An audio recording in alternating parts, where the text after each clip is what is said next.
ಕಾಂಗ್ರೆಸ್ನಲ್ಲಿ ಅತೃಪ್ತ ಆತ್ಮಗಳು ತುಂಬ ಜಾಸ್ತಿ ಇದ್ದಾವೆ. ಆ ಅತೃಪ್ತ ಆತ್ಮಗಳ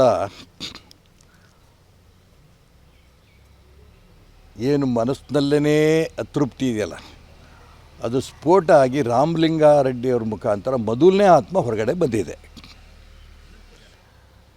ಅನೇಕರಿಗೆ ಕೆಲವರು ಬೇರೆಯವರ ಅಧಿಕಾರದಲ್ಲಿ ಕೂತ್ಕೊಂಡದ್ದು ನೋಡೋಕ್ಕೆ ಸಮಾಧಾನ ಇಲ್ಲ. ಕೆಲವರಿಗೆ ತಾವು ಅಧಿಕಾರವನ್ನು ಬಿಡೋದಕ್ಕೆ ತಯಾರಿಲ್ಲ. ಈ ಕಾಂಗ್ರೆಸ್ಸಿನ ಈ ಕರ್ನಾಟಕ ರಾಜ್ಯದ ಈಗಿನ ಪರಿಸ್ಥಿತಿ ನೋಡಿದ್ರೆ ಈ ಸರ್ಕಾರ 2 ವರ್ಷ ಖಂಡಿತ ಪೂರ್ಣ ಆಗಲ್ಲ. ನಾನು ತುಂಬ ಸ್ಪಷ್ಟವಾಗಿ ಹೇಳ್ತೇನೆ, ಬಹಳ ಬೇಗ ರಾಜ್ಯದಲ್ಲಿ ಚುನಾವಣೆ ಬರುತ್ತೆ. ಎಲ್ಲ ಹಿಂದುತ್ವವಾದಿಗಳು ಒಂದಾಗಬೇಕು, ರಾಜ್ಯದಲ್ಲಿ ಹಿಂದುತ್ವವಾದದ ಸರ್ಕಾರ ಬರಬೇಕು. ಇದು ಈ ಒಂದು ರಾಮಲಿಂಗಾರೆಡ್ಡಿಯವರ ರಾಜೀನಾಮೆಯ ಸಂದರ್ಭದಲ್ಲಿ ನಾನು ತುಂಬ ಸ್ಪಷ್ಟವಾಗಿ ರಾಜ್ಯದ ಜನರಿಗೆ ಹೇಳೋಕ್ಕೆ ಇಷ್ಟಪಡ್ತೇನೆ.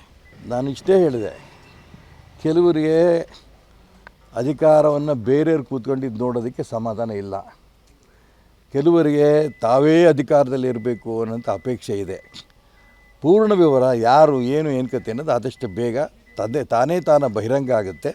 ರಾಮಲಿಂಗಾರೆಡ್ಡಿಯವರ ರಾಜೀನಾಮೆ ಕೇವಲ ಅವರೊಬ್ಬರ ತೀರ್ಮಾನ ಇದು ಅಂತ ನನಗೇನು ಅನಿಸಲ್ಲ.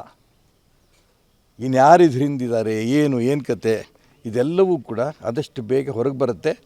ನಾನು ಕೂಡ ಬಹಿರಂಗವಾಗಿ ಯಾರು ಮುಂದೆ ಇದ್ರ ಹಿಂದಿದ್ದಾರೆ, ಯಾರ್ಯಾರು ಇದರಲ್ಲಿ ಈ ಆಟದಲ್ಲಿದ್ದಾರೆ, ಯಾವ್ಯಾವ ಆತ್ಮಗಳು ಇದಕ್ಕೆ ಬೆಂಬಲ ಕೊಡ್ತಾ ಇದೆ, ಇದನ್ನು ಬಹಿರಂಗವಾಗಿ ನಾನು ಆದಷ್ಟು ಬೇಗ ಒಳಗೆ ಇದನ್ನು ಹೇಳೋಕ್ಕೆ ಇಷ್ಟಪಡ್ತೇನೆ.